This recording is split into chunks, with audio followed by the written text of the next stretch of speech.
Hi Taurus, welcome to your June 2016 General Horoscope. It's Rena here. So I'm pulling some cards for you, and as I do, I'm going to talk about some of the transits that are happening in June, and trying to get everything in frame. As the month begins, the sun will be in your second house, and you like it here because this is your natural house. The second house is the house of earned income. And so it should be a good money time for you in June during those first 3 weeks. Now, obviously, this is a general reading, and so it will come about at different times for different Taurians. You actually have a new moon in this house on the 4th of June, and so there may be a new income stream that comes along, and you just might feel a sense of creativity about what the possibilities are for you to come up with ways to earn money. Mercury will be going in this house on the 12th of the month, and so when Mercury is there, it adds a lot of mental energy, so you come up with these ideas. Maybe you're talking to people that can help you to increase your income. You have a concentration of energy in this house as well as the 8th house, okay? Because you have the new moon in the second house of earned income, and then at the summer solstice, which is on June 20th, you're going to have your second of 2 full moons in Sagittarius. This one happens to be at 29 degrees. In that 8th house of other people's money. So you see the polarity between the 2nd and the 8th houses, your money, somebody else's money. If you are in a marriage or another long-term relationship, it could be that your spouse gets a raise. It could bring to light your spouse's finances, or maybe their source of income ends or somehow altered, or maybe it like increases actually. The other thing too is that this can deal with inheritance issues, money from the dead, and so there could be some kind of closure with that situation. The other thing too is that Saturn is retrograding in this house, and so Saturn brings structure, discipline to whatever house it transits. This can be very good for setting yourself up in the long haul. Like, in other words, one of the facets of the 8th house is debt. And so Saturn in this house can help you to restructure debt and to pay it off. And it can also be very advantageous for any loans that you wish to get, because Saturn can make it so that the terms are very, reasonable, doable, and that you can build on whatever it is that you're borrowing for. You can actually build on your future.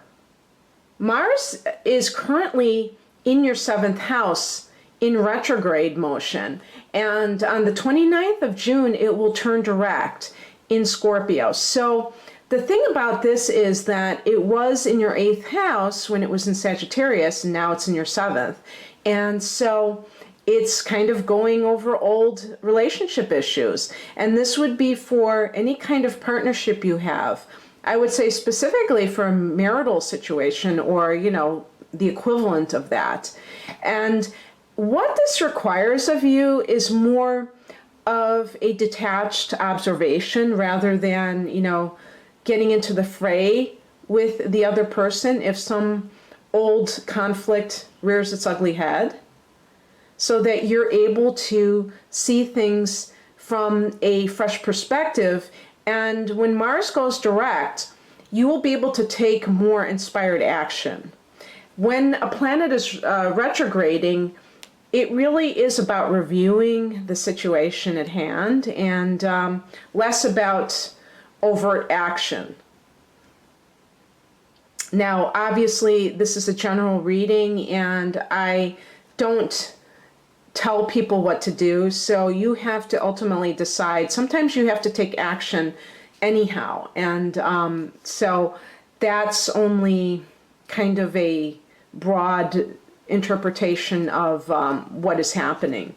So let's look at the cards that I've laid out for you. In the energy that is the overall theme in the month of June for you, we have the Three of Wands. So for you, Taurus, this is very expansive energy, okay? And you're the kind of sign, I have Taurus rising, so I feel like I can speak on this, that likes familiarity. Whereas some signs, such as, let's say, an Aries person, likes the unknown element and likes to be a pioneer in that sense. You like that sense of things being the same. And so you're not the type of person to get tired of living in the same place for very long, unless you have a lot of Gemini in your chart or something like that. And yet this is a card of somebody who is like wanting to expand, wanting to travel. This can be a very good card for business, for somebody who wants to expand their business. It can sometimes indicate, I think, even a love triangle, and it could involve fire signs. So it could be Aries, Leo, and Sagittarius. Maybe not both people. You're an earth sign, so maybe the other two people aren't necessarily fire signs, but they could be, or, you know, at least one person is a fire sign. And because the wands can relate to love affairs or passion in general, that physical passion. But this is really a card of looking out beyond your backyard and seeing a bigger world than what existed before. And maybe you just have decided that you're done living where you are and you really want to expand yourself. It's kind of funny because the past influence is the Six of Swords. So this is about actually moving. It can be just symbolic. It can be in terms of mentally leaving a situation because, or, you know, like a relationship type of situation where the other person is negative or combative. This is about going towards peace. As a sign ruled by Venus, you naturally are very laid back and interested in harmonious situations. So this is the kind of thing that you would do. But the only thing that stops Taurus from taking action and leaving toxic relationships is that fixed energy, because you tend to kind of hunker down when you are in a particular situation. It can be just about anything. You just hold on to it.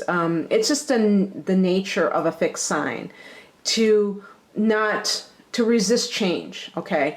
And this can, you know, keep you in a rut, whether it's in a job that you don't like, whether it's in a relationship that's not working. That's the only thing that really can keep you there. But otherwise, you really prefer to be among people who are not angry, are not, you know, too loud and, you know, rambunctious. You prefer the mellow kind of environment. You prefer the country to the city. That's just an earth sign individual, but also the Venus influence that is informing that type of mentality. So you have done this. You have left some situation, even if it is on the emotional level. Maybe you have, maybe you're still with a partner, but it's like that Eagle song, you're already gone. You know, your body may be there, but you're already gone, and you've already moved on emotionally.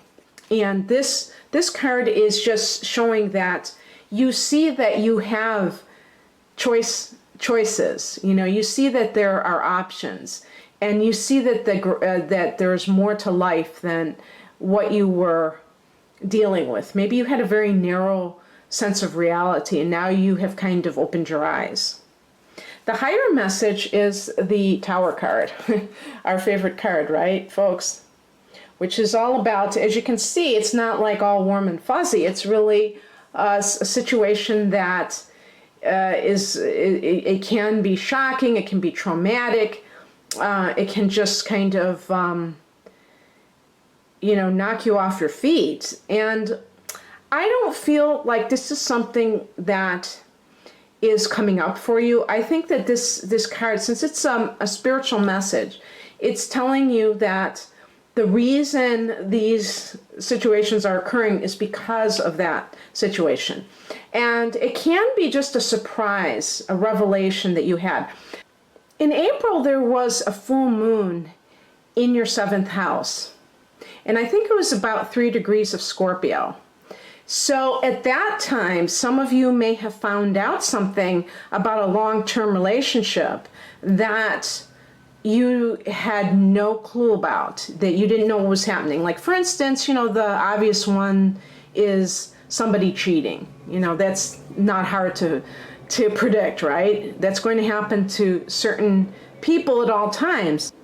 But whatever happened, it prompted you to get out of that rut and maybe either physically leave the situation or emotionally check out. And it's just a matter of time before you are on to new horizons. You may even like move to a different city or a different country even. That's always possible as well. Now, the influence that may be kind of, I don't like to say that this is crossing the person, although it could be. For some people, it may be like something that is a challenge, and then we would, depending on the card, it could be read as the reversed. In this case, the upright is, you know, intense enough, but it can also just be, oh, by the way, this is the Devil card, in case you didn't notice. It can also just be like an influence that is kind of behind the scenes.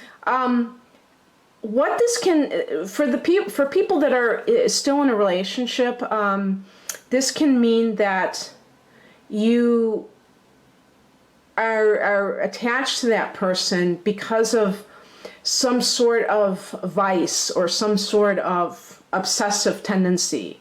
And the normal one, or the one that we always talk about, is like a sexual addiction type of thing to that person.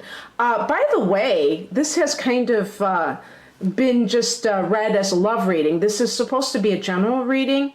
So for the first 3 cards, this could have, you know, applied to a business situation where you really are seeing that you have options, and maybe there was some kind of sudden event at work that made you realize that your job wasn't secure, including getting fired.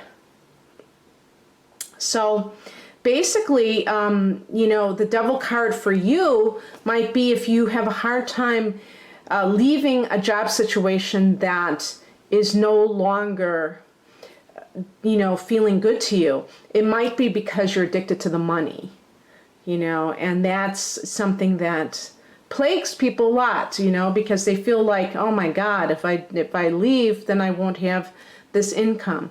And, you know, nobody can tell you what to do about that, because I do think that, you know, we do have to pay our bills, obviously. On the other hand, if something is affecting you to the point where it's affecting your health, or, you know, and it doesn't have to be physical health, it can be mental health, and you're just having a lot of anxiety over it, a lot of just negative feelings in general, then you do have to really balance this money situation with how it is impacting you in other ways. The energy that you have at your disposal, just that will make itself known, is the Ten of Pentacles. So there you go, Pentacles, money. And, you know, that also relates to family. I was going to say, you might get an inheritance. This is the inheritance card, and I just mentioned at that full moon, at the summer solstice, that you might hear news about that, and then you can leave that job, right? So that might be really cool. I'm kind of, you know, doing this reading for myself as well, you know, having Taurus rising. So that would be really cool. But you can, if that's not something that is in your life right now, it could just mean that your family will help you out. If you need the money, if you have to leave a job, or if you have to leave a marriage and you're wondering how you're going to take care of your kids and blah, blah, blah, you might have assistance from your family, or you might be able to join in your family's business and work for them, something along those lines. The advice is the World card. The World card is such a positive card, and it speaks to this sense of accomplishment, the sense of finishing a cycle. Maybe the advice is just realizing that you are going to be entering a new phase, and not to fear the changes that are afoot, because it's all for the higher good.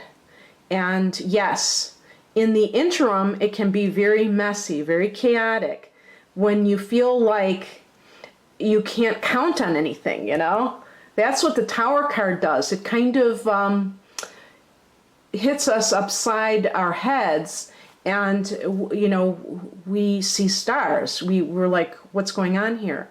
You know, I had this cozy little life, and now all of a sudden, I'm having to kind of move on. And I thought that everything was secure, and I find that it's not. Well,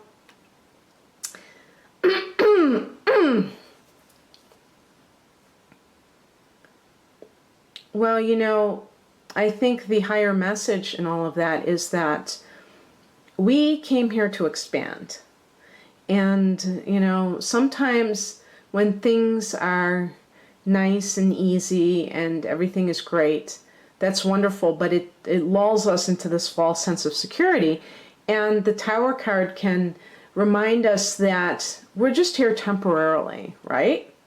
And so when you get too comfortable wherever you are, it can easily lead to being in a rut. And unfortunately, that can lead people to rest on their laurels and not to want to grow anymore. And then they just become self-indulgent. And so sometimes we need to be shaken up like that. And it may temporarily be unsettling, but in the grand scheme of things, it was for our higher good. And then the outcome is the King of Pentacles.